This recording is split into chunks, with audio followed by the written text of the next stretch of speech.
ടീമിന് ഭാരമായി ഫോം കണ്ടെത്താനാവാതെ ഇന്ത്യൻ ക്യാപ്റ്റൻ രോഹിത് ശർമ്മ. ഈ സീസണിൽ മികച്ചതെന്ന് പറയാൻ ചെന്നൈ സൂപ്പർ കിങ്സിനെതിരെ നേടിയ സെഞ്ചുറി മാത്രമാണ് രോഹിത്തിനുള്ളത്. എന്നാൽ ആ മത്സരം മുംബൈ തോൽക്കുകയും ചെയ്തു. അതിനുശേഷം രണ്ടക്കം കണ്ടെത്താൻ പോലും ബുദ്ധിമുട്ടുകയാണ് താരം.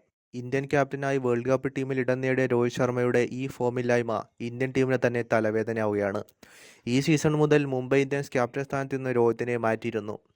ചെന്നൈക്കെതിരെ സെഞ്ചുറി നേടിയ പ്രകടനം ടീമിന് ഗുണമായില്ല. അതിനുശേഷം 25 പന്തിൽ 36, 5 പന്തിൽ 6, 8 പന്തിൽ 8, 5 പന്തിൽ 4, 12 പന്തിൽ 11 തുടങ്ങി മോശം അവസ്ഥയാണ് രോഹിത്തിൻ്റേത്.